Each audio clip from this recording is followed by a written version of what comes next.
जोहार के मैडम आंजमोग कना। हाँ आंजमोग कना। नितो अबो जीवत बंगा पारसी जितकरिया दिसम गंगा सालखान मुर्मू साला अबुरन सुमित्रा मैडम साथे अबो इया पोनत रन सेंगल कमिया काज पट्टा को जतो को के जोहार। इnya nyutum Purmila Tudu अतु हरिंचरा बाक्सा जिला महिला मोर्चा रेन प्रेसिडेंट। तो तिहिन आले होला मिद हरिंचरा खुइत्री बस्ती एलपी स्कूल रे प्रोग्राम इन दोहो लेदा और ओंडे दा अबुआ ऑल इतुन अखड़ा अबुआ पारसी ते ओपनिंग हुईना और ओना रिया टीचर लेका ते दा इंगी जिम्मेदारी गो किदा और अबु तीन जहां बको अड़ी संगे के बांग को गणो कान थाना आदो उनको को बुझाव को लगी अबु अनवा हिक्खा माध्यम ते गालमाराव रे अड़ी मज को गणोइना और सुर न को गणो सपो अड़ी बेस को एम किदा और अबुरन ओंडे दो सोहन हेम्ब्रम अबुर आसाम पनत रेन प्रेसिडेंट उनी सेटर थाहे कना बीटीआर जर्नल हेड और तीन अबु जहां होय मांझी बुन बदल को और अतु बुन बंचावा अबुआ हसा भाषा जाति धर्म चितान रे अड़ी मज गपाल मारा चलावना और सोहन गंके अड़ी मज बुझाव केते अड़ी बेस को बुझाव दड़ियदा और ओना रिपोर्ट उनको को लई रुवड़दा सारी गे अबु गुजुक कना बांग बुन बुझाव दड़िक कना आदो नवा को कथा अड़ी बेस को बुझाव दड़ियदा आदो निया को रिपोर्ट लाई कते गे मा गंके जोहार। अड़ी अड़ी सारहाव परमिला टुडू और नोय मझी बदल अतु बंचाव कमी होरा रेपे आंगुआ कना और इन पाटा खन हो अड़ी अड़ी गुणमान सारहाव मार नौका कमी जरी बो दोहई मा जोहार और हम अनका गे रिपोर्ट को विचार को लय इदी माबन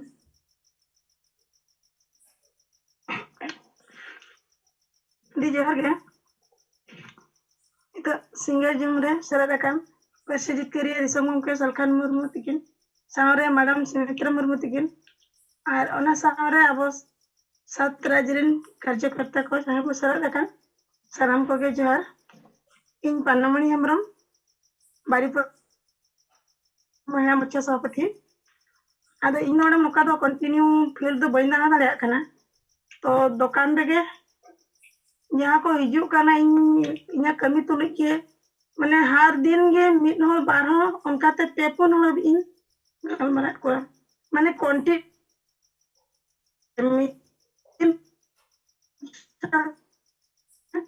कि इन बात का तो को इन बन गलमरा लेकना मजी को बदल को अतु को बांचा इन दिगते इन गलमरा को ठौक मेता को कना जे अच्छा अब नितो अरे नवा ले मेन एनवा ठीकु कना चे भूलु कना आदो ako ko kuli kana चे इदी कता आदो बदल दा जे अब सारना धर्म इन तो मजी मा अच्छा मिटंग मजी जदि अतु रे सारना धर्म इदी कता हसा भाषा इदी कता बायरला इनखान उनी मजी ताही कता चे फायदा तो नितो जहां डायरेक्ट मजी बो मेता को कना जे आपे बोह आपे अरुई पे तापे सुधारो पे आर बाखान दो निजे को निजे गे आपे गे ले परिवर्तन माने ले बदल पिया एटा मजी दो आदो जतो हो गे मा को मिनिया बांगे नो दो बेस गे अडियान मजी मा न्यू मतल लुबी लालची गे ना को आर नो को ना बाको इहरिया आदो जतो हो गे ना नो को ना तो ठीक को मिनिया आदो मेनिया को किंतु अब फील्ड रे बाको सेटो कना बुझे कना हol ko ha ado ma inage alinya report do ma sam ko jarge अड़ी अड़ी सारहाव पनमुनि हेम्ब्रम आदो अभी दोकार दुड़ुब कते हो अबवा सेंगेल बिचार बिन एमा को कना ओना इन पाटा को अड़ी अड़ी सारहाव और ओंडे दो अड़ी सांगे को हिजू कना अबिन तो दिन गे नोका बिन मेन खान दो अतु दान लेका गे और बिटी अतु रिन दो ना सिलाई दो बाको हिजू कना अड़ी गान गे आदो मा नोका छोटो को बिन ओंडे कातेन हो अबवा गपाल मरा को बिन लया को कना मझी बदल अतु बंचाव कमी आदो ओना लगत अड़ी अड़ी सारहाव और जोहार।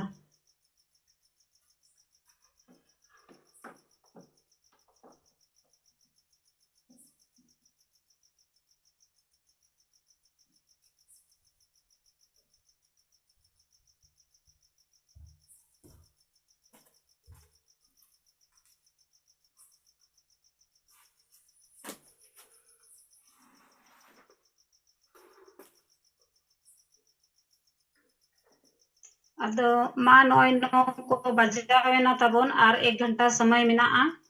ᱟᱨ ᱟᱹᱰᱤᱜᱟᱱ ᱨᱤᱯᱳर्ट ᱠᱚ ᱵᱤᱪᱟᱹᱨ ᱠᱚ ᱢᱮᱱᱟᱜᱼᱟ ᱛᱟᱵᱚᱱ ᱢᱟ ᱚᱱᱟ ᱠᱚᱵᱚ ᱥᱚᱫᱚᱨ ᱢᱟ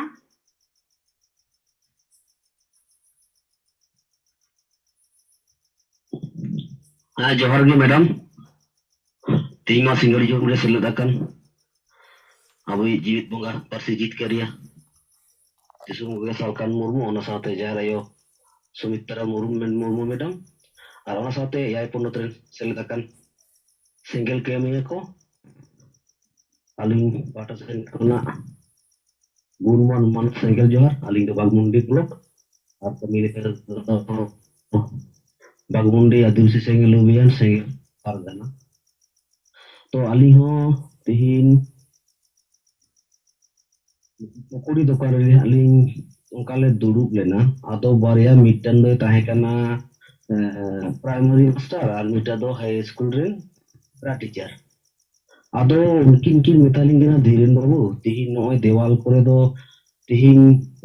माजी बन बदल को आतु बन बंचावा आदो नवा दो तिहिन एटा को संगठन दो और बाय ऑन लेना तिहिन आदिवासी सिंगल अभियान के नवा लय कान दो तबना नवा ना दो मिटन दिस और हुदिस दो चेक काना मा कदी आली हो बाड़े हचोलिंग में आदो उनकिन मेतान किन गन नेल में मास्टर तिहिन आबो अतु रे आदि दिन खनांगे नय आबरना माजी व्यवस्था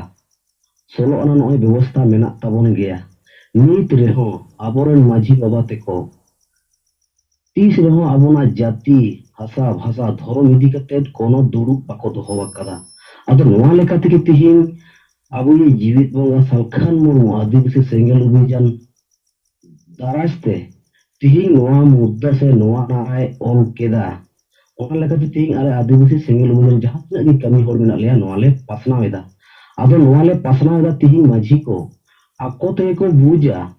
तिहिन ताहले आज जुदी पाल्टा विनाय तखन इन जेल ए पाल्टा nya no ay uihara ar judi ay uihar katat ay buj dare a तखन इन बोहो इन बदला तिहि नोआ समाज रे से नुकु नोआ कमी रे तिहि इन गरो आ ताहले खान तिहि जतो होर इन को मिंदारिया तखन नुई माने बोहो इन बदल लेखन गे होइदो जिना जतो आतु होर इन लई दारिया को तखन नोआ दो एकदम वास्तव जिनिस kana आदो नोआ लेकाते उनी माने आतुरन हर नोआ दहाते चाचो इदी दाड़े को आदो उनकी की लइकना तारे देनु नो दो एकदम वास्तव गया ठीक गया तो नोआ ती आदिवासी सेंगल अभियान नोआ मिटन चर्चा आठी जोसोर लगाव हुई केना तो अली हो नोआ रे हमते गी मिनल दे तो अली लिंग चेष्टा या हुई तो अली लिया माजी बाटो हुई तो गापाल माराव ना आदो हुई तो ना की लय दिया आदो अली हो किछु कोटबली में इक्यो केदा तो नोआ को रिपोर्ट एम कतत गे अली कथली मुचेत केदा मा दोलाते सन को जनार धीरेन मुर्मू अडी सरहाव आदो होय नय मा अबिन बिचार को बिन सामांगा देखान नोआ को ठीक कथा कना मेनते मेन की आय आदो नोका गे अब चेहरा कोइते जदी बन बुझो वाकवा इनखान आदो विरोध लेकन कथा बिल्कुल गे बांग करना माजी बदल आतु बचाव दो जतो हर गे को इच्छा मेनखान आबो गोमकिया निर्देश जहां लेका उनका आबो रोर बांधन गान दाड़े कादा इदी तेगे तेन कटिज आबो हो सिंगल टीम हो जाली हकेत न्यो आकना बन आदो मा इन पाटा कोन अडी अडी गुणमान सराव और सिंगल जोहार आरो तबन मा उनका गे विचार को रिपोर्ट को और ओका करे बो ओलेआ नोआ करे हो नितो बन रिपोर्ट खान भगिया अच्छा धीरेन मुर्मू बागमुंडी ब्लॉक सिंगल परगना कथाኝ आजम किया पेश किया अडी सरहाव आदो नोआ कथा हो आर हो सोजे सिंपलीफाई कते लई दरकार मिटन प्राइमरी मास्टर और मिटन हाई स्कूल रे पकौड़ी दुकान लेकिन कुली के दिया धीरेन अच्छा नोय जपे ओले माची को बदल को आतु को बचावा नो तो अदो सीधा मेताकिन दरकार आबोरिन सांगे मांझी बाबा को अतु बंचाव समाज बंचाव रे बाको गड़ो करना ओनाते नुकु बदल कथा रकाब करना चेक लेकाते बाको गड़ो करना मारांग गुरु बंचाव रे कथा कोणवी खोज बंचाव रे कथा सारना धर्म कोड मानत कथा लगित अतु रे मा बाको गलमराव करना और गड़ो हो बाको गड़ो करना इनखान नुकु कारण ते अतु हो गुजुआ समाज हो गुजुआ नीने रोड लेखान गे जेते पुष्ट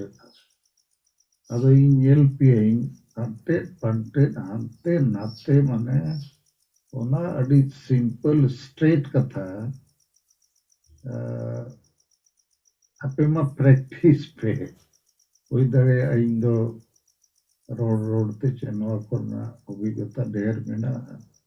आपे हो नवा तो पे ताड़िया चेते हुआ पुष्ट और सीधा रोड लेखान मीट बारिया शब्द जे वाक्य तेगे हड़े बुझावा मास्टर कना तो उनके तो एक्सप्लेन हो बाई मोरू खण एक्सप्लेन बाई चेदा नवा पे ओले बांगे सांगे माझी बाबा को बाको गड़ो कान तले ओले चेद रे बाको गड़ो कना मारांग गुरु बंचाव रे कुणवी खोज बंचाव रे सारना धर्म कोड मानत बंचाव रे बाको गड़ो नित हबी अतु रे नवा लगी मीटिंग बाको होवा का बस जहां गे बुझे ओहो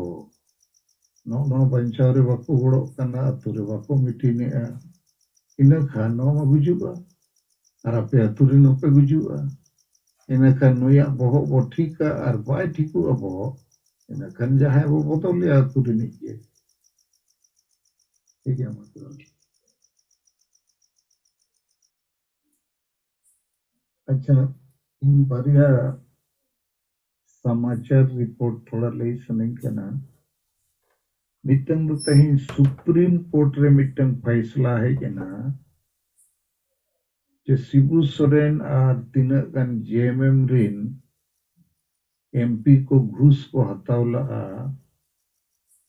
कांग्रेस नरसिम्हा राव सरकार को 1993 रे अदो उनको तो 1998 रे को अड़ाक कट को सुप्रीम कोर्ट अदो ओना फैसला खिलाफ रे तेहें एआई सुप्रीम कोर्ट रिन जज को दुरुप करते को फैसला किया कि ओना फैसला तो गलत ताहे करना जहां एमएलए एमपी को घूस हताव करते वोट को एमा जे घूस हताव करते पार्लियामेंट रे जहां लगी प्रश्नों को रखावा उनको तो भ्रष्टाचार कानून को दोषी करना अदो निदो सीता सोरेन हो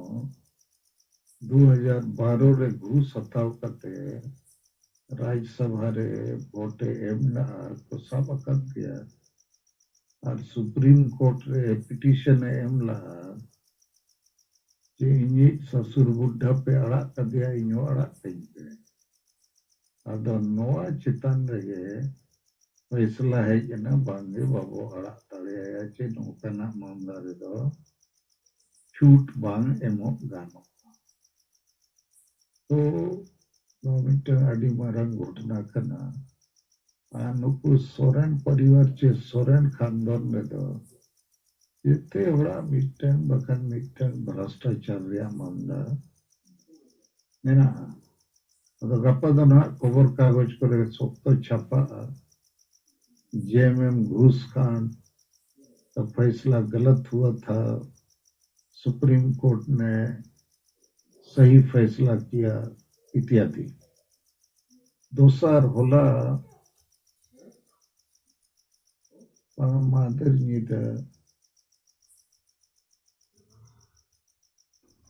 दुमका रे मिटन विदेशी महिला यूरोप रियाक दिसम कना स्पेन उनी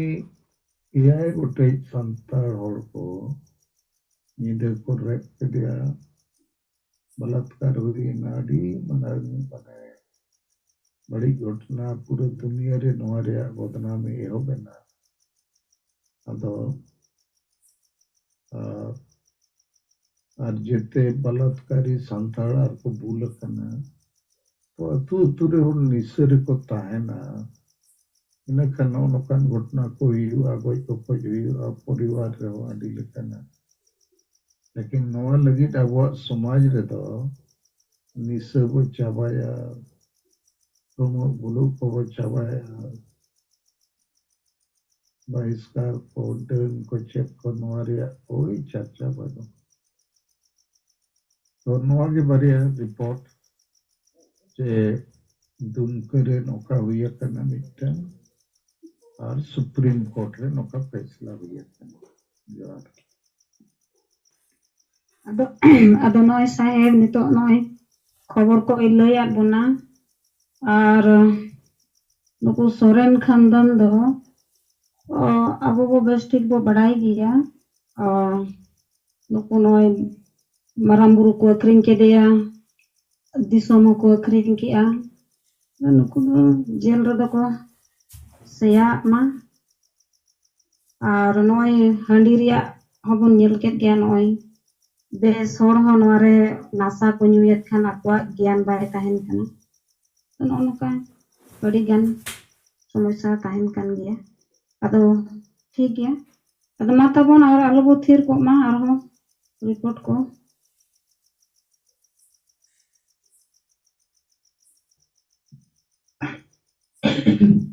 जूम मीटिंग रे सेलेक्ट अकान दिसम के परसी जिते सलखान मुर्मू साउते जितो गंते को जोहार गे आदो ने गंगे तिकिन किन ले लिखान ना नितो अडी जोर सोशल मीडिया रे चलु कना जे तुम दुमका जा गंडगोल होइना उनका नाचार होइना विदेशी स्पेनिश महिला चितान रे ओना दो एनकन इंटरनेशनल न्यूज रे चलु कना जे माने अबो चितान रे अड़ी माने बाहरे दिसम हरो को रिसर्च संताल को रिचली जो पाराय रिच चिलिका और उनको जहां होड़ को बदमाश का उनको तो को लई है संताल की तो ताहे कना और उनको जो तो न्यू बुल kan ताहे को हनी पर को न्यू करता है एनकन माने झारखंड रे संताल रे नो इंटरनेशनल रेडी मरान माने खराब न्यूज चलु कना तबन अब संताल को लगी जतो वो जोहार हे इन के मन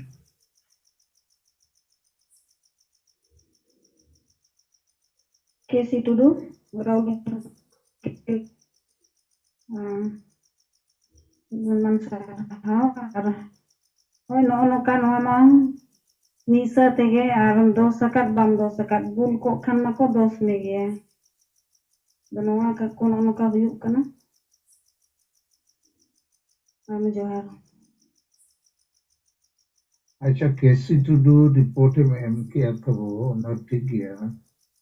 अद माझी वो बदल को तू वो पंचावा नोआ चितन दे अमा एक प्रतिक्रिया जोहार के सर अदो सर ना कटी नियलते बाड़ी कष्ट धारा बुझो ना उना माने अलगा कमी मा बाय बुझो ना टोंगे हुआ उनका मा बाय नेलो तना कटी कष्ट धारा बुझो ना चिकाते तीना तुरे मा को आंजमे आ तीना तुरे मा अब कथा बाको आंजमे से होड़ को अब दिन सपोर्टर हा तीना तुरे को कम गया kan उनकान तुरे तो अब हठात बोलो कटी कष्ट धारा नेलो कना kan तीना कटी बाय बाय धारा ते नांग मा प्रोसेस ओ देका बुझो ना पाले ना मांगे नवारिया प्रैक्टिकल दिक्कत दा अलग चिंता या नवारिया थ्योरी दिक्कत हमारे चेक प्रतिक्रिया जैसे इन बुझाक में थ्योरी तो नोए मैंने है कि हांडी पूर्वम न्यूया सोक्तो इनका नॉर्मो बड़ी जो आदो लई रेहो अडिगान हड़ बाको आंजोमा हड़मो बड़ीजोग गया लेकिन हांडी परुआ ᱧᱩ लेखान हड़मो बड़ीजोगा और सारी कथा कने चे बांगे इनते तीना लागुआ ओना दो प्रैक्टिकल कथा कने आबो ने विचार बो समान के जेते अतु रेगे मिटन माझी मेनाया उनी माझी नवा कथा को बाय बुझेवा और संगे माझी के बुल मतल मुरुग गया को और नते अबो आशा बसे जाति धर्म रोजगार रे जोक कना मारांग गुरु होय रे जोक कना कुणवी को रे बन लगी धर्म मानथो बनु आदो जखन जेते कांतरे बाको लचो आचे बाबो बोलो दड़िया रे सोशल मीडिया ते मा जेते को पढ़ावे सेंगेल ओले रकाब किया माझी वो बदल को तो वो बचावा सेंगेल इन खान अड़ी जगह रे चर्चा तो है पकना आमा व्यक्तिगत नय चितन ने चेत उये विचार सर ठीक गया अब विचार को विचार दो अड़ी ठीक के बुझे कना और अब विचार दो जो ठीक के बुझे कना भंडी बन बगिया अड़ी ठीक विचार गे अब होड़ को संगे बाको बुझे गो दड़े बाको साब दड़े अब बखान जो विचार में जो ये बुझा किंतु होड़ बाको साब दड़े कना हठात दो तब उना होई कना कथा अड़ी तायम ते ना को बुझे दड़े तापर नोआ विचार दो अड़ी तास गया बेस गया आना हड़ी लेकना ओना के जतो नापाय गया बेचरा गया तापरे नेतार के होला मंदिर के बांग दो ये रे ताहे कना मछी भारत जगत मछी परगना महल वाला को मीटिंग ए ताहे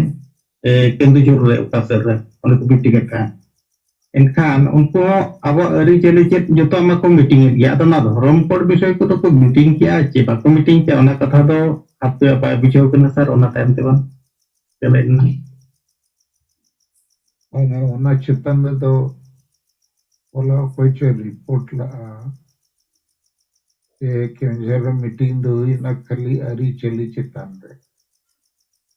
लेकिन कुणबी कोई बो बंचा धर्म बो बंचावा भाषा बो बंचावा मारंग गुरु बो बंचावा ओना को तो बांगे चे लेका बो बोंगा बुरुआ सकाम चे लेका बो बचावा सिंदूर चे लेका बो टिडगा बुसा ओका लेखान को बो बोंगा को नोआ को गे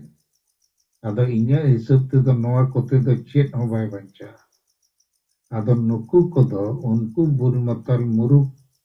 गोष्ठी वाला को मीटिंग करना और नित दो पार्टी वाला नुकु दो को मीटिंग चोइट को वोट शुरू करना तो आदो अड़ी जगह रे अरी चली बंचाओ इया मेन अरी चली में जुग जुग कुछ मेना गया बंचाओ गया ओना दो कोई रेजेट में लेकिन मारंग गुरु रेज में करना उन्हीं सब बंचाओ या कौन भी रेज में लगी थे उन्हीं कुछ ओका लेकम बंचा ओका तीना आड़ी टुकुट लगती आ तीना वो चोडोरा ओका लेका वो जोहारा चिकाया वो ओना दो ओकोय मनाए गया आदो नुकु दो एजेंडा लेस गल मरा नो को मेनखान ऐसी टुटू इनो मेंशन या आमो और अब जिते को गए अब तीना ढेर वो कमिया उना ढेर के से रिजल्ट हो जामा हांडी वो विरोध की अविरोध माने तो नो अब मेन के हांडी परवे चोडर बदलते बेरल दा वो चोडर बार पे शर्मा हुई ना अड़ी विरोध नित मा आटी जगह रे बपला बना छुट छटिया बेरल दा ते हुई कना जाहिर रे बोगा बुरु हुई कना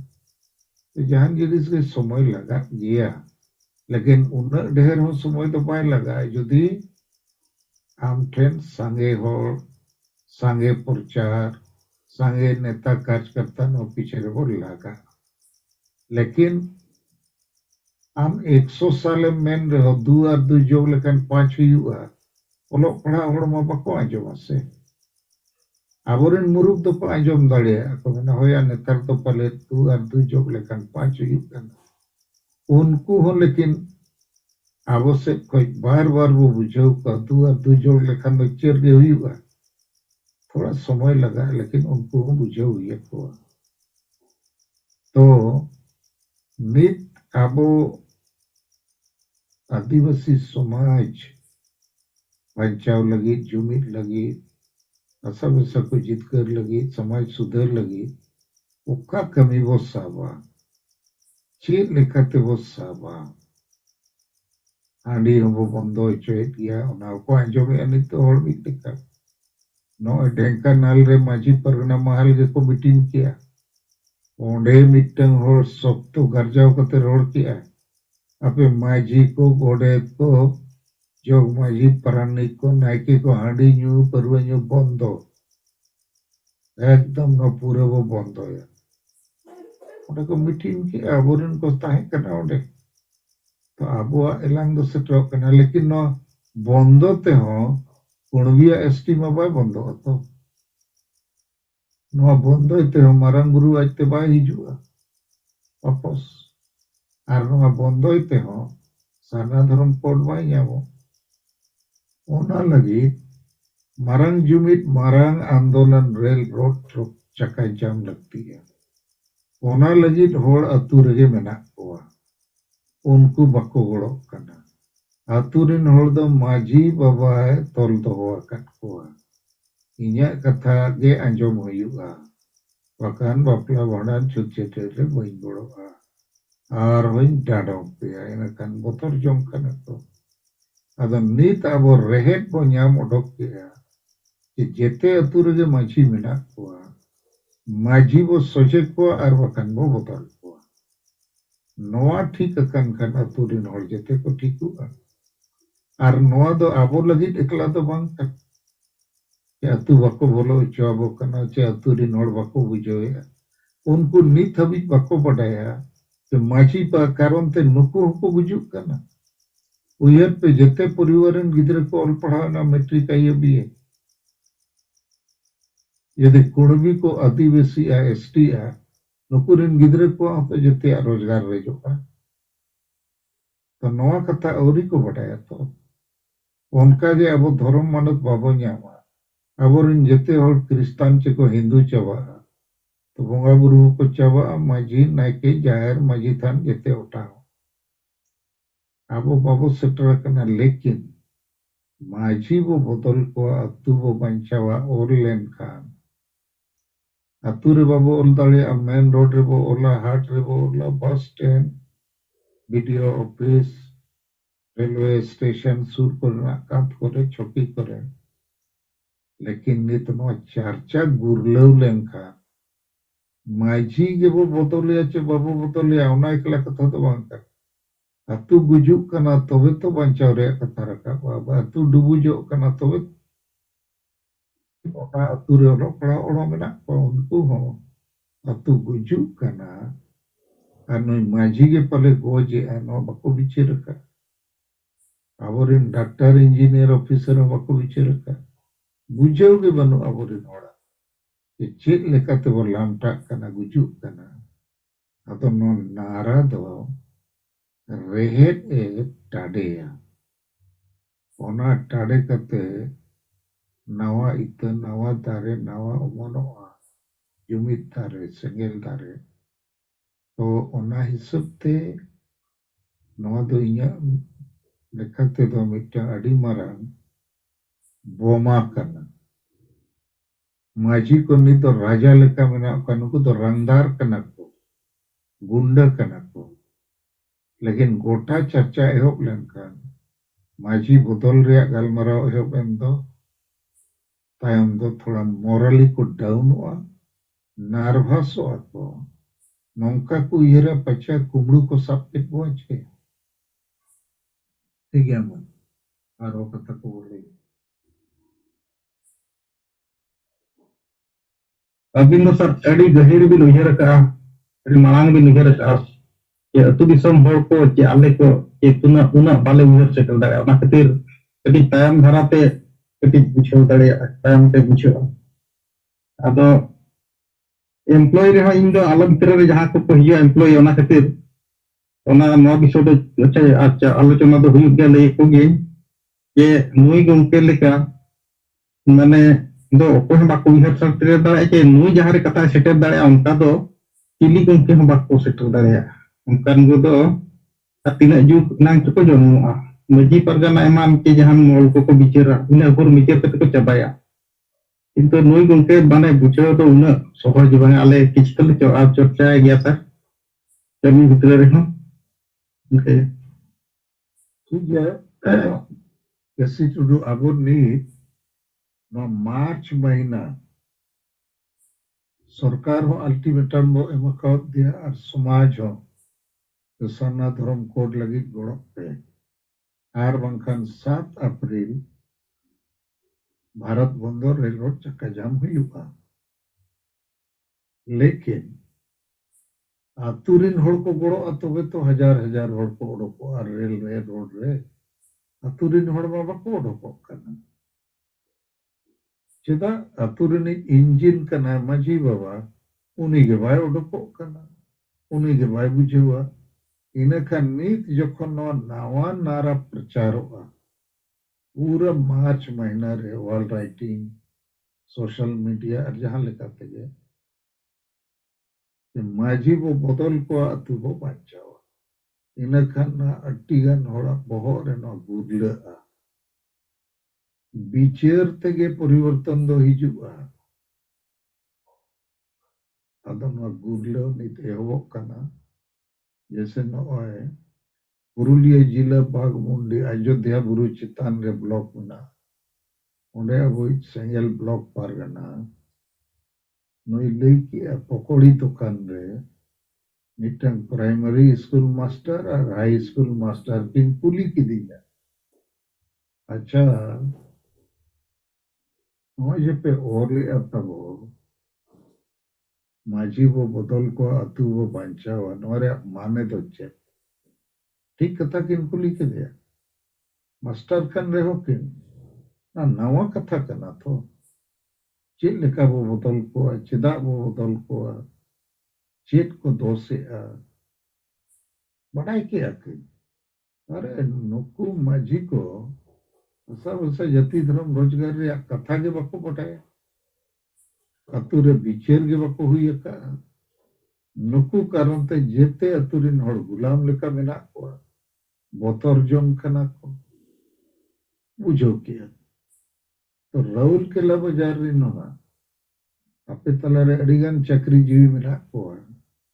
सोशल मीडिया थ्रू तेना को पढ़ाव न्याम जे सेंगेल ने इतना चर्चा रखा किया कि माझी वो बदल को अतु वो बंचाओ चेदा चे माझी को बाको गोड़ो करना अनो सरी कथा करना अदो सरिया दो अड़ी दिन बाम अटकाव दो होता गया ओना लेकिन प्रचार लगती है अदो ठीक है कैसी टुडू अभी सरह जोहार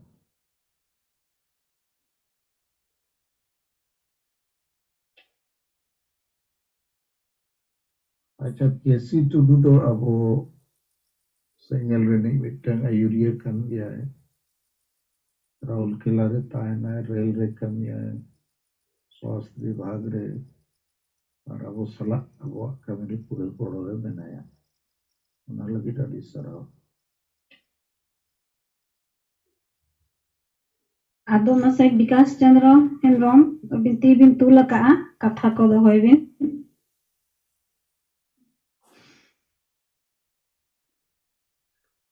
दीदी जोहार जोहार तेहन सिंगर जुम रे सेलेद akan Persi Jitkariya Jit Munga Salkhan Murmu sama Madam Sumitra Murmu ar ya rajrin single kamiya ko neta ko in pasta sekon gun mana single johar in Vikas Chandra Hembrong Adivasi single Abhijan Baripada Sub Divisional President Odisha Mayurbhanj the alai nona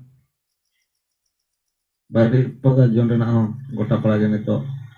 komisi wall writing ehab akana maji bo bodol ko atu bo bancawa ar onkanak tanak kukuli tolas to banyak nyam akana je cedak pe ola kana mente jauh nitok nato chapter tege rakap akana ukur single wala nu aro cek ko ol rakap ya mente और तेहें आले कुलियाना block Raina पतिंज panchayat Shri चंदन रे 15 गोटांग मजियान ते गल्पार माला ले सपड़ा ले ताहेना अदो ओंडे दो 80 गान मजी गे सेटर को ताहे लेना और बाकी दो हांते नाते को आंजम बाड़ा कते जहां तिना जतो अतु रेगे विस्तार सहित प्रचार लेना अदो ओना आंजम बाड़ा कते के को सेटल ताहे कना अदो पुइलु रे नोगे मजी को उपरुम हता हुई से तन तायम ओंडे नोगे कथा अलिन पास्टा सेट खन लिन दो के आजे नोय नुनंग धाव मजी माने मिटंग मजी पे लेखा गान कतलिन ᱧᱟᱯᱟᱢ के को चिठी लिन एमा को एन रहो नो समाज बांचाव कमी रे नोय मारंग बुरु अखरिन कना सारना धर्म कोर मानत बचुना मातो को एसटी सूची रे को समिलत लगनो अदा नोआ उनको विस्तार से ले तायम हो उनको मजी को बाको सेटर दाड़े कावना अदा अडी दुख रना विषय जहां तना पे जकना अडी सराव रना कथा तपर उनको को पास्टा से लगे कुली के कुकली लेकान दो किया ये मासे नोआ को अब पूरा चाबा चितान रे जति जुड़ो रेजे चितान रे मारंग बुरु अखरिन कना नोआ को चितान रे अब बन बिचारा सरी के नोआ को बन बांचावा चेवन अदो उनको बांचाव गयावन निना के को ले दा कना चेत कर बन बांचाव उना दो बाको ले दा अदो उना तला खन के मिटन स्टूडेंट लेकानी क्वेश्चन रकाब किया जे कुर्मी महतो को तो बाको हिस्ट्री दाले कारण नुको दो हंडी को बाको बंगाया अदो उन्ने अब लेकाते विस्तार से बोले बुझाव दिया और बाकी जहां तिना को आंजम किया उनको हो बेस्ट को बुझाव जाम किया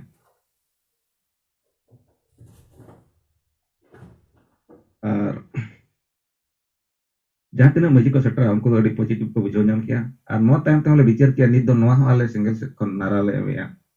जे मजी को बदल को तो बो बांचाव अदो उनको बुझाव नाम किया बांगा नो तो सरी कथा कान गया नो नोका बिन नुनंग परिश्रम करते उनको चिठी को बिन मात को बसिन पेमा बिन दर के मेनकान कुसिया और बबिन कुसिया विचार आंजम दो हिजु लक्ति कान गया और होना तला खन के स्टूडेंट को ले रकाब गया जे आले तो मजी को तो बाय ले का ले अड़ी गान अतुरिन दो मजी को अतुरे बाको जणा का जे तेहेन गपाल मारा मेना दला बन ओडे बन आंजम गया मनते अदो उनको स्टूडेंट लेकान को अको लेका को सेटर ताहे कना अदो अड़ी पॉजिटिव के विचार दो होइना उनको को समर्थन कर गया अदो नोगे विचार ले मतात को दला बन आले सेट को दो 24 मार्च रे 7 राज्य रेना प्रत्येक डिस्ट्रिक्ट वाइज रे शक्ति प्रदर्शन रेना कमी हरा साबा कना दो दला बन नोरे आपे गोड़ पे आर बांखान सिंगल सेट को दाना 7 अप्रैल रेल रोड चका जाम हाय सपड़ा अदो जुदी अतु समाज रिन होर बाको गोड़ खान सिंगल अभियान से सिंगल संगठन रेल रोड चका जाम कते चिकया नोरे जितकर संभव बनो अनि नोकाड़ी विस्तार से नो बोले जा को खान को बुझाना अदो जातने को सेटर थाय उनको दो पॉजिटिव को हेजना नंबर को तापरे नितुम को एम किया दूसरे ते और उनको को ले काना आले अतुरे दूसरे ते आरो चला कते आले फोन तेले होआ पे और अतुरे आरो दूसरे न को चेता वन कपाल मरा और मुचे रे दो नोगे गपाना उनका के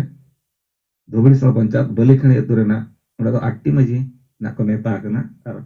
8 मजी रिन अतु होल को और उनका के आरो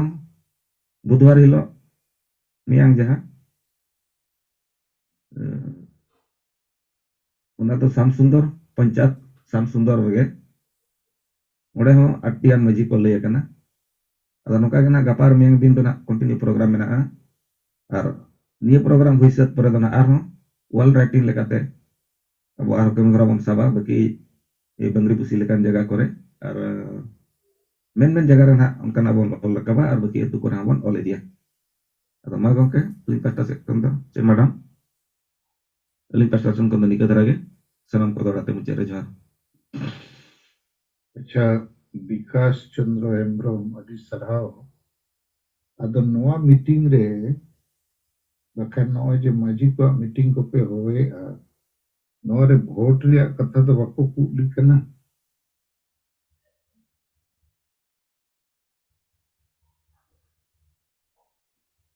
हाँ सर कुली kan gaya ko je menya ko sariga nito ma joto party ko birudi ya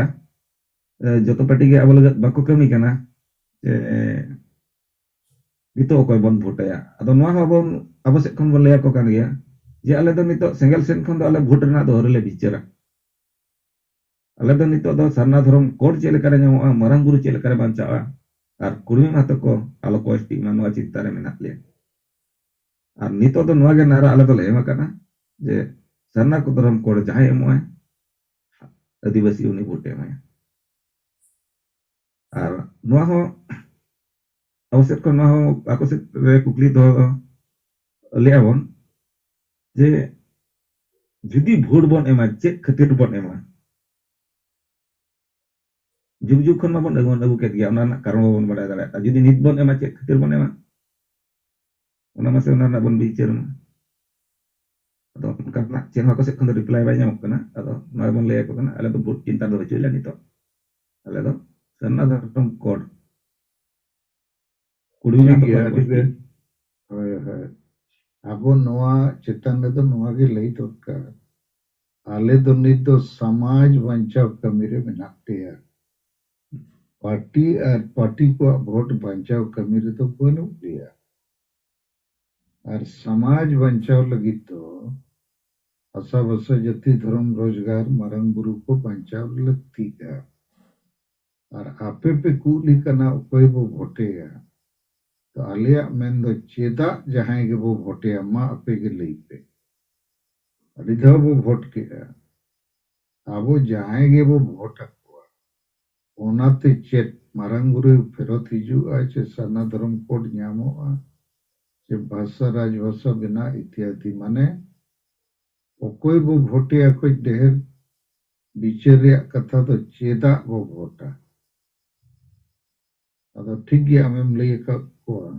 अडी सरल ठीक है सर जो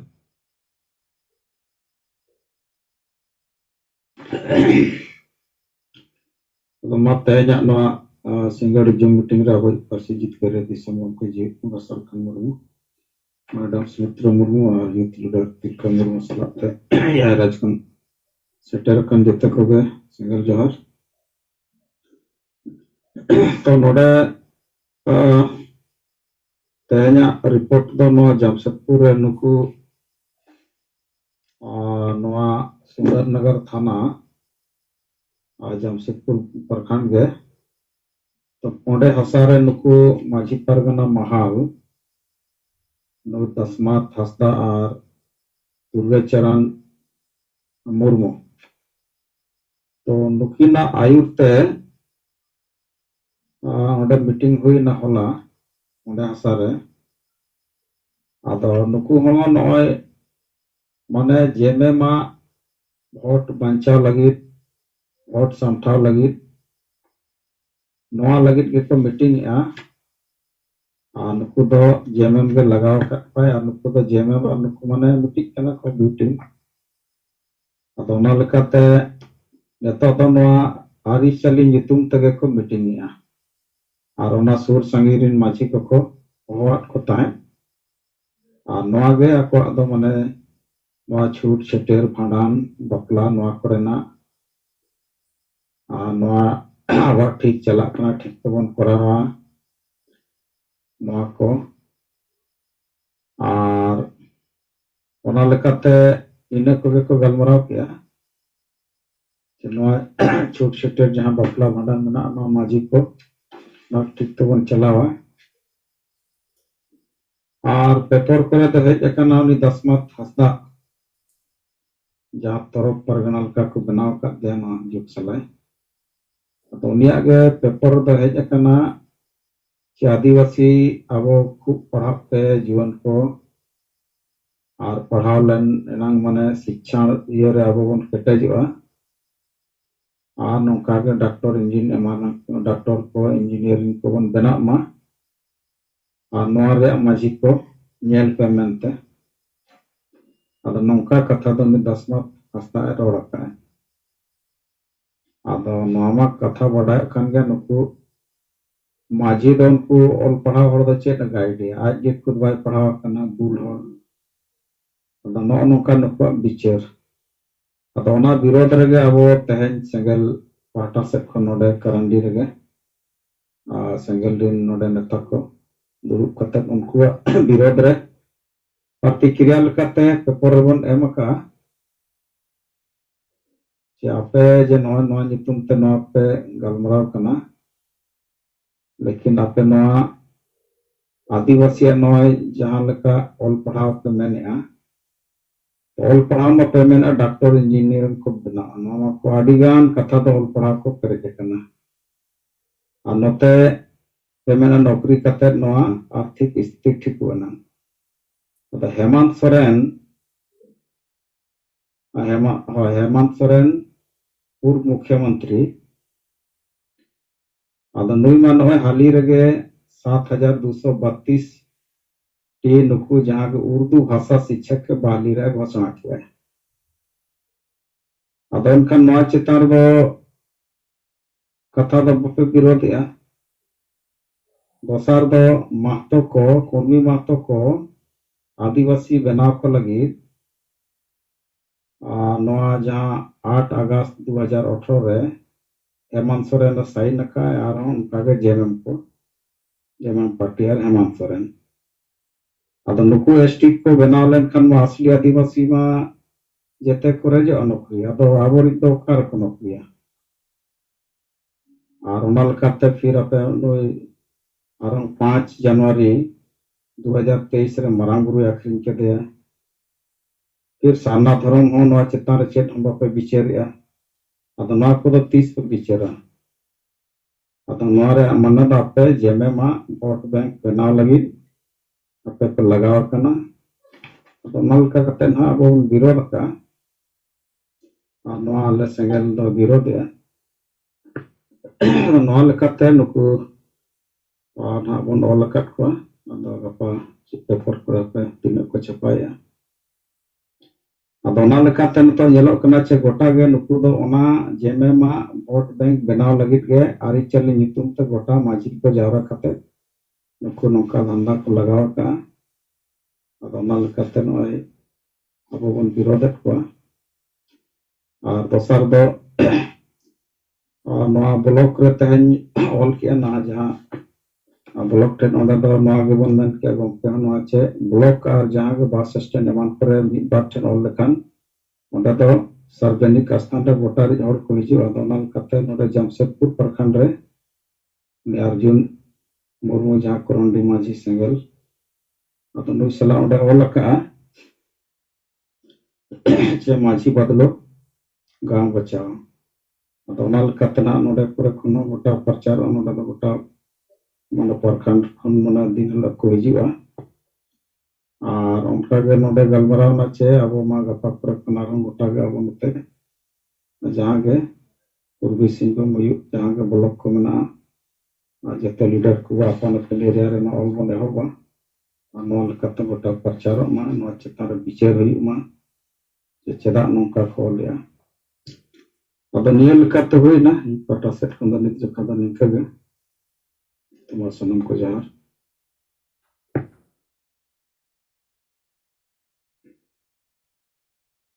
भीमा मुर्मू सरहाव और जोहार माता बन तेहिं टाटा बाजार लेकिन जगह रे एहो बेना अड़ी अड़ी सरहाव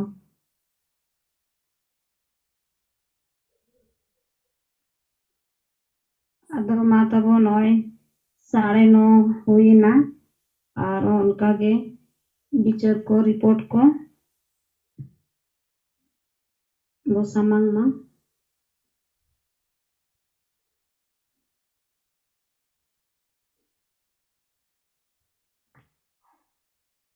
अच्छा ललिता सोरेन बोकारो मसे उनतेना को चलता कमी को सब रकब करना मजी बदल अतु बंचाओ ललिता सोरेन जोहर गिदी आंजम हाँ आंजम कना सिंगल जम रे चले द कना बरन दी सुंगम के सालखन मरो साथ अब सुमित्रा मैडम जिते ये पनत सिंगल नेता को जो को इन पाठा से लसण जोहार नते निंका अब जहाँ मांझी बदल कथा चला नको कमी हरा दो चालू कान गया और अतु अतु रे चला करते अलिन दो ना नय कुछ दिन दो ना बालिंग दाना दाड़े कदा ना तबियत को खराब ताने तलिंग ते अदो दारा हुयुक कना नवा अलिया nyutum दो ललिता सोरेन बुकार जिला महिला मोर्चा अध्यक्ष मा ina मेन कत्ते मुझे तो को जोहार जोहार और सरहाव Itu juga pemimpin Filipino Public Jelas dan Filipino Pemilih Kata Tribal Association Regional है Oktober itu Hilban lebar kata kini आदिवासी संगठन भी जाना जहाँ लोग को ना दो अब को लीडर कम बेसी जहाँ पे ना लोग कुछ कर दिया या अब चे हुक्म मिला जे आदिवासी को बचाव को जहाँ नितो अब वो सप्राव कदा जे आदिवासी अतोरे मजी बदल करते अतोआ Meten marang bicara atau bolon kena kait Noa adivasi समाज रे meten nawa परिवर्तन बनियल दाया कारण नवा परिवर्तन छाड़ा विकल्प परिस्थिति आदो बांग दिते कना जे आदिवासी समाज रे जहां मेन कुंटी जहां दो सुनागरन आयुरी अर्थात मझी मझिया प्लेन जुदी बाई बदलोआ मझी बदल माने अब बार बार को जहां को लेई राज्य मझी बिचर बदलमा अदो नवा बोलें जहां तीन कार्यकर्ता नवा ठीक साइं को बुझो कते सप्राव कते दो रकब मा जे मझी बदलना कथा माने दो मझिया बिचर बदलना कथा बार बार लेयो कना नदे कारण अभी रकम व्याख्या है तो नवा इदी कते कोरोना विरोधी जहां तिल न्यूज वाला मिला को कारण नुकु ठन दो समाज इदी कते निष्ठन के विषय जे अकोआ जहां संगठन और उन्ना संगठन आधार पे आपको जमन्यू दस्तों मजूर करता है समाज गुजु एवं उनका कोई दिक्कत बोलो उनका आपको को बंचा मा जहां लिखा नवा गया तो में ओना कारण ते न्यूज हो लेकिन जहां ना एजेंडा चिकन होस एजेंडा चिकन को दो सप्राव बन जे जवान जहां लिखा को रिदुइदा को संगठन देते को मेटन निर्दिष्ट रणनीति नीति आधार से बोलो अब वो नीति स्पष्ट हो गया जे आदिवासी को बचाव लिखा जहां बेसिक कमी लगती है जे भवन ना अर्थात भवन जुरू राजनीतिक भावे सरकार एमक माय ओना साथे भाषा जुरू राजभाषा लिखाते झारखंड रे लगू मा ओना साथे कुर्मी को जते कोनो रकम भावे एसटी आलो को हुयुक मा ओना साथे मारान जुरू जहां को अखरिंग के लिया अबुई के सरकार में कते वो दिन बन बढ़ाई गया जेएमएम अब नो जेएमएम तो हो अति रकम भावे वो नेले गया अब वो गए तो बना आए हो जे बस तो रे भावे उना बाय दिते कना कारण जे हेलम सोरेन ग्रिप्तार ओना साथ अति रकम मामला मुकदमा हना नो अच्छा कना अब लेने परिष्कार कना जे आदिवासी मुद्दे को बचाव दारे को आदिवासी संगे अभियान आया बिचर अब नवा कथा नवा लोकसभा इलेक्शन लाहा जहां तिना को दारे आतो उन्हें माने अब वो सेक्टर दारे उन्हें के अब समाज रेन हर को बंचा आदिवासी गांव में माने जहां आदिवासी जिलोया मानसिकता बदल माने अजी मारा मतेन जुग परिवर्तन ला जायगा तैयार और अब जो दारे नवा सरी कथा कारण नित्य अधिकार गोंके अदि रकम कथा को समान के दिया मेंशन ओय जे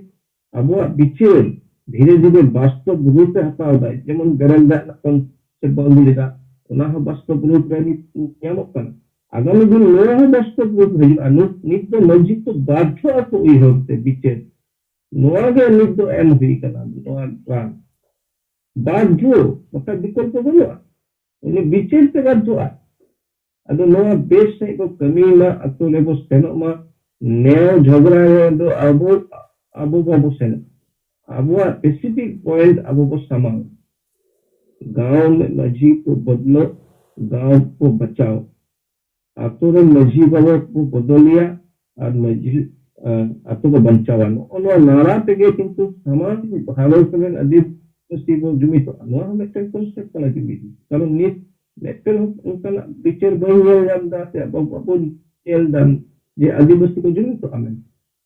अदो अदि दुख ना कथा मेटन गोंके कला ते जहां अजन नाम ना जे मेटन विदेशी अबोलेन मेटन आदिवासी कला पे नहाचार मेटन हुई कला नो मेटन आदि माला कोलों को लिखा अबो मेटन ले जनो अनुआ हो रिपोर्ट आजम कते आज तक टीवी रे ही नेले खनिक लहा नो पॉइंट निने के लिया सरी के नो नेता सरी के तीन माला मेटन दुर्घटना घटाव दारे अनुआ मेटन उदाहरण स्वरूप नेल के दिया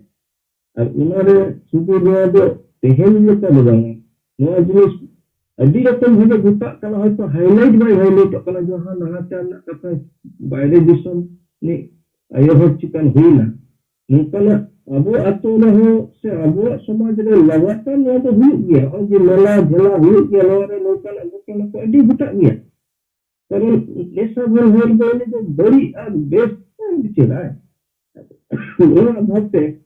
अब नूतन परिवेश को उदय करते गेले ono jahan lago agri ka danwa do adi base gya ar beral da na concept ho adi joralo sat ke to rod de sari ge loka gotena ko buta je tane neutral jodi handi ke pe base a tane bastub re anuta gotena ge durghatana ko buta diya to picture se ame picture में समाव kada apne ho picture se ni to minat ki liya nam ko doha ke johan am pe tanam ko aboran karya katta minat ki mita guna ये लगातार नोआ के कमी को एहोब मा लगातार कमी में नोआ ना रिजल्ट को नेल की आगामी दिन बेस के बो न्यामा जत्ते जुमिद बो तिया मा निनक मेन को सनम को जराते जुआ अडी सरहाव तोरक गोमके तिकिन वेस्ट बंगाल और जोहार सानाम को जोहार तेहेnya जूम मीटिंग रे थोड़ा सुधर हुई कना गैप बाय तहे कना चाहे बंग चाहे पे रोड किया और संगे महिला को पे रोड किया अदो नो जूम रिया थोड़ा क्वालिटी डेवलपमेंट लगी ते सुनील हांसदा अबोई युवा छात्र नेता डी सरहाव और अपे को हो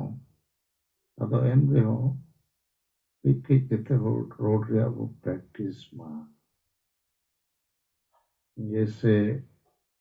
ललिता सोरेन या परिचय एम किया थोड़ा मिड लाइन रोड किया इनते हो बढ़ाए वक्त ललिता सोरेन ने कोई करना ये रोड सनाई करना उनका जे खाली महिला एक लगवान बाकी को थोड़ा रोड दरकार नेकन ठीक जे नो जूम रे सेलेक्ट रिया मिटन दुलर करोज रस्क मेना और नित दो मितिन नो कथई रोड ला के आदिवासी समाज दो अतुरे मेना और जेते अतुरे के मिटन कैप्टन मेनाया फेल इंजिन माजी बाबा जेते अतुरे अगर जेते अतुरे इंजिन के फेल कान डाबा मा फेलो गया उयर पे जेते इंजिन वो ठीक कट कान चेका जेते अतु कोई मिटन एक्सप्रेस गाड़ी दिसम रे दड़ा है और ओनारे नित रेट रान बो न्याम ओडक किया माजी वो बदल को आतु वो बचावा आतु रे समाज में ना आतु रे जनशक्ति भोट शक्ति धन शक्ति धर्म शक्ति भाषा शक्ति और नवा जेते शक्ति दो माझी परगना व्यवस्था गोज अका दीने गोजे गुलाम कते दो अका आज हो गुलाम पूरा अतु गुलाम अदा नित ओनारे रान बो ओडक के बोमा बो पोसा अका अदा ना बोमा जेते अतु हबी सेटेरोक मा माझी बो बदल को अतु बो बंचावा माना बहुत बदल रे बो चेष्टा बहुत बाय बदल खान पूरा हड़मो गे बो बदल ले लेकिन ओना बदल उन जो हुई जखन अतुरी न को टिकया ओह नई कारण ते आबो बो गुजुक कना ओना गुजुक एलिमेंट अतुरे चर्चा रे बेना दरकार बखान हर चेदा चिंते जखन बड़ाई नामा जे धर्म बदल लेन खान ओना गोगोजा कुणबी को आदिवासी लेन खानो को गोजा मारंग बुरुई आद लेन खानो को गोजा और सारना धर्म कोड मानत बांग ᱧᱟᱢ लेखानो को गोजा आशा रिज लेन खानो को गोजा ओलो पड़ा इधर को अतुरिन नौकरी चाकरी बाको ᱧᱟᱢ रहे को गोजा और चेत कारण ते गोगोज कना जुमित बनुत ते अतुरे और चेदा अतुरे जुमित बनुआ माझी नवा को बाय कुसिया बाय बुझेवा निये को कथा निये क्रांति अगु दाड़िया और क्रांति मड़ांग ते गृह युद्ध हुई दाड़िया कारण नुकु बुल मतल मुरुक माझी सला दो जेते पार्टी रिन नेता मेना को आबोरिन सामाजिक आयुरिया लयु अको सामाजिक राजनीतिक कना को जेते चक्री जीवी मेना को और आदि लेकान महाल को आसेका को अनोलिया को चिली को नुकु तो मुरुक बुल मतल माझी समर्थक कना को आदि समर्थक लेकिन सेंगेल हो नित सात राज रे कम बेसी ना मोमबत्ती लेका बो जुलुक कना इनखान जहाँ तिना मारंगे न्यूत ताहन रे हो ओना मोमबत्ती रे मार्शल दो ओना नेल ᱧᱟᱢᱚᱜ गया तो ठीक है मत तेहना नो जूम मीटिंग रे नवा आकार ते थोड़ा माने नोरे बैटरी चार्ज रे कमी हुई करना और नवा लगी ते विशेष सरहाव दो सुनील हंसदा एमा हुई गया उन्हें नवा पीछे रे लगा हुआ करना अदो इन्या सजेशन दो एआई दिन लगी एआई होड़ इतई होड़ा बोता अपे तला कोई ओडको पे मिड दिन सोमवार हिलो मिड होड़ जिमे अताव लेकान सेता हो आयुब हो मंगलवार आर मिड होड़ आनुकु एआई हो बदल को लेकिन जहां जिमे अताव लेकान उनी नवा चितान रे पूरा थोड़ा है होमवर्क न्योबा सपड़ा हुआ है कहीं ना इन दुकान खुलाव को मेना काउ दिया चेत चेत मिस्टी को इन बेनावा जो मा कोचे सिविला को और को इन मोबा ते इन दुकान रे नवा नवा मिठाई को नवा नवा उतु को दाका कोचे को इसी न करना जो मावो और बाम होमवर्क का खंडो दुकान दो खुले गया चेनो बनो इनखान होड़ा नाचतान रे तेतान रस्के चे जहाना मा बाय सरसा ठीक है मा सनम को डेली जोहा